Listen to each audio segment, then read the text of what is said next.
Joe mentioned he thought this was probably the most complete win of the year. Do you agree with that? It was well played all around, I think, for the most part. It's certainly nice when you come out against a quality Friday night starter like Josh White and able to get some breathing room early.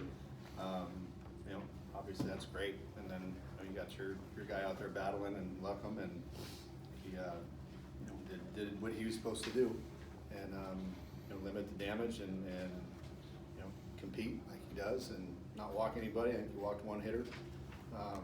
But it's nice when you can go out there, like I said, and put together a good game plan, and the offense executes very well off a very quality Friday night guy like that. Coach, how proud can you be of your sophomores, both from the hitting side and the pitching side with the relievers that came in, of what they were able to do tonight? Just really, not just for those sophomores, just how proud are you of those guys? Regardless of what year they are, yeah. I mean, when they come in and do their job and do what they're supposed to do, that they've prepared for and execute it, and it's a good feeling. It's certainly better than the alternative. So, I'm proud of the way our guys battled, all year long so far. Even the games we've come up short, the guys are playing hard till the end, which is great. So it's nice. I'm happy to see them feel good about it and come out on the winning end and play like you said, a complete game. And a lot of guys contributed tonight, so that was important too. Coach, it was kind of a heartbreaker, obviously, on Tuesday. What were your biggest points of emphasis to the guys in practice, and you feel like they were executed tonight?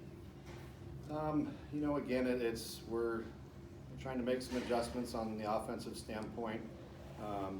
Just trying to make sure we can find ways to cut down on strikeouts and put the ball in play with 2 strikes.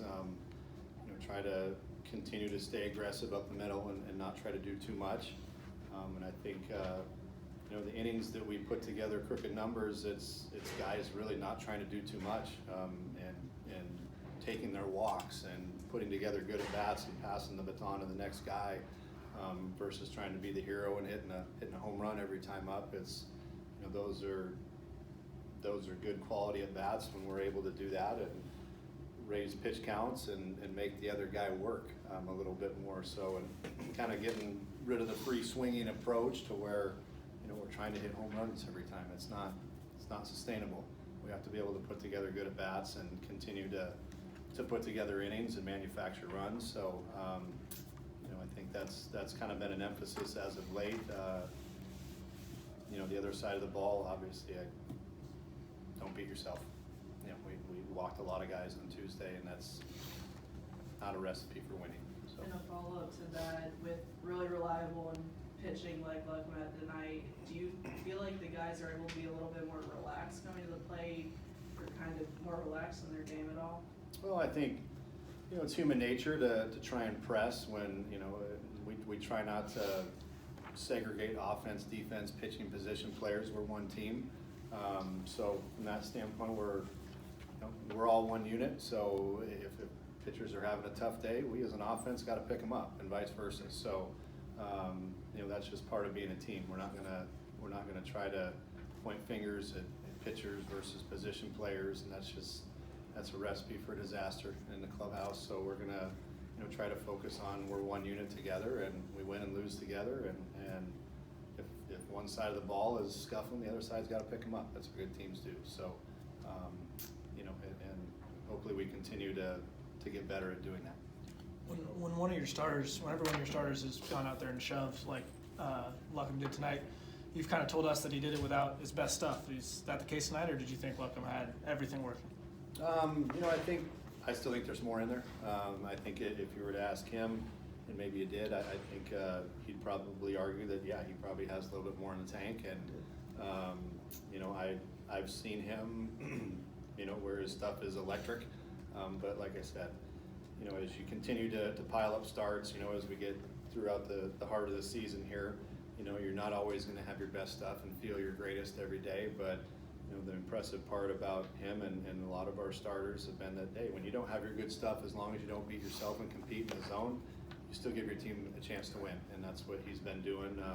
but he was pretty good tonight. I'm not gonna say he wasn't good. He had pretty dang good stuff, but I have seen him a little bit more electric at times. And he and Tolk have both had success on Friday nights. Are they kind of competing for that job, or is it just a matter of rotation? Who's had the most rest? It's just a matter of rotation and some things. Things get shaken up throughout the year at times. Tully did a great job on Friday nights. And then one tough outing at Oregon State. We tried to bounce him back on Tuesday because he had a short outing, and then bring him back on Sunday. And now it's just we wanted to give him a full week. Recovery and try to get him back in the saddle with what he's been doing. And it doesn't matter what night you're throwing on. You're throwing on the weekend. Just go compete. If it's Friday, Saturday, Sunday, you're one of our guys. And to me, that's if you're going to let the ego stuff get in the way on I should be the Friday night guy. There's no room for that. Just go compete and help your team win a game the day we ask you to pitch. So and those guys. I'm not saying that's been an issue. Those guys are great with that. So, for me, that's we're a team, and no matter what night you're pitching on, we expect you to go compete and do well. Coach, this is the team's third consecutive game with double-digit hits. Are nights like this things that we can expect now from this offense? Like, it's not unexpected or a rarity for you guys to get into the double-digit category? That'd be nice. We could expect that every night. I certainly wouldn't complain. We're capable of doing that. Certainly, our offense is. I certainly think our offense is capable of putting up runs and getting double-digit hits every night. And if, like I said, I give the Josh White kid credit. He's got pretty dang good stuff, and we're able to do that off of him. That's a big step in the right direction for us. So. And some guys contributed tonight that Kai Murphy had a great day. Mac moving down to the 5-hole had a big 3-run homer in the first.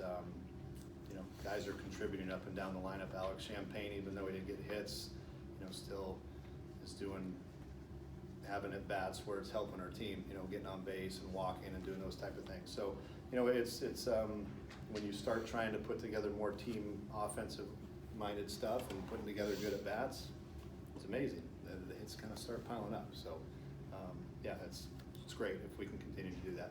Coach, to have an outing like Tuesday where you had to go through several arms and then on a short turnaround, you have your starter go into the 8th inning, is that just preparation, or is that just, what is that ahead of one of the biggest stretches of the season with Pac-12 play?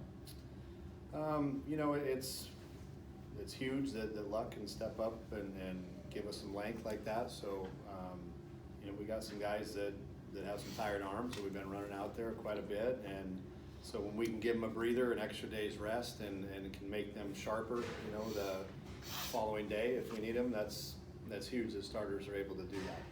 And, you get in those midweek games and coming off tough weekends where you got to use a lot of guys and turn around and do it again on Tuesday, and every game's important. And you got a good offensive club like UNLV that can hit it a little bit. We had to go through a lot of guys, and we're not done. We have to have other guys step up. Tomorrow we're going to be without Tyler Meyer tomorrow, so we're going to have guys step up tomorrow as well. So who that's going to be, we're still deciding that, but at the end of the day, we're going to have other guys step up. Lampy kind of alluded to the Tyler Meyer being out tomorrow. Is there a prognosis with him yet? Is he just a feeling little all right? stiffness in his shoulder, and it's something that Tyler's valuable piece to our puzzle, and we can't afford to send him out there when he's feeling a little impingement, I guess, or it's nothing major. It's just something that we want to be cautious about because we're going to need him the second half of the year to be healthy.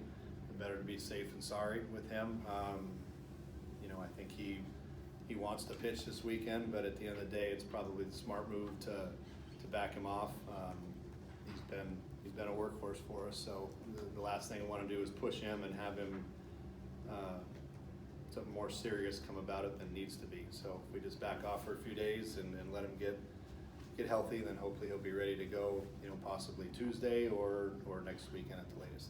Hey Coach, kind of touched on this earlier by the players, but what kind of added confidence do you see in your offense when Kyle goes out there or any of the other starters go out there and starts putting up zeros early on the board and establishing themselves? What type of confidence do you see from Coach and throughout the first couple of times for your team's order? No, I think when you have a starting pitcher, any pitcher for that matter, that attacks the zone, keeps your defense on their toes, doesn't walk guys, it doesn't slow the pace of the game down to a snail's pace. You have guys that, you know, the energy is there. You know, you make the plays, you get in the dugout and you go to work offensively. You know, it's a lot better than sitting on your heels and walking one guy, walking another, base hit, walk again. You know, that stuff just, you know, you're not supposed to let that stuff in, but I've been there.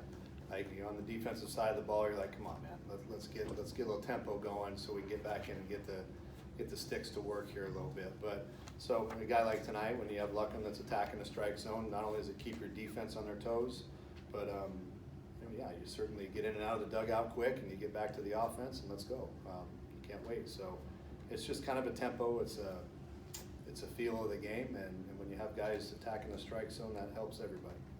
How encouraging was it to see your team come out as strong as they did, both on offense and defense, after the way Tuesday's game ended? Yeah, I've said it all along. Even though the wins and losses, you know, aren't what we expected right now, these guys play hard, and they're not going to give in. So to me, if you have a team full of guys that are willing to fight till the last pitch, regardless of what happens, and then be able to be resilient and bounce back after you've been punched in the face and knocked down, and have a tough loss like Tuesday, able to come back and bounce back and beat a very good opponent in Cal. It's just a tribute to the character in there. Those guys, they'll come to play every day. So from that makes me happy. Those guys are ready to play every day. Just a couple questions. What was the thought process behind moving Sean McLean, and then should we expect someone starting tomorrow specifically? You know, I just picked names out of a hat and got lucky. You know, for me it was Josh has a very good off-speed pitches and good slider, which can be tough on right-handers. In previous two starts, I saw some left-handers have some success off of him, and just figured I would try to put two lefties up at the top and move Mac down to, you know, more of an RBI situation type thing. I got lucky. Yeah, Mac made me look good today, so I appreciate Mac for doing that. You know, starting off with a bang in the first, so sometimes you get lucky. Were there any April Fool's shenanigans today during the game? You know, I messed one up big time. I didn't know about it. Connor should have told me about it, but he told everybody that I said everyone has to be clean shaven today, and had shaving cream and everything in the locker room for everybody, and I screwed it up. I came in and Boyd said, "Hey, you said we got to shave our face today?" And I looked, I said, "What?" And Connor's like, "Come on, man." And so I messed that. I'm like, "You got to give me a heads up. Come on." So I would have played with it with the best of them, but I messed it up. So we would have had a lot of clean shaven faces today, and you know, maybe that's what we need a little bit anyway. But yeah, I kind of screwed that one up. So apologize for that one. Well, next year. Thanks, guys. Thanks, Coach.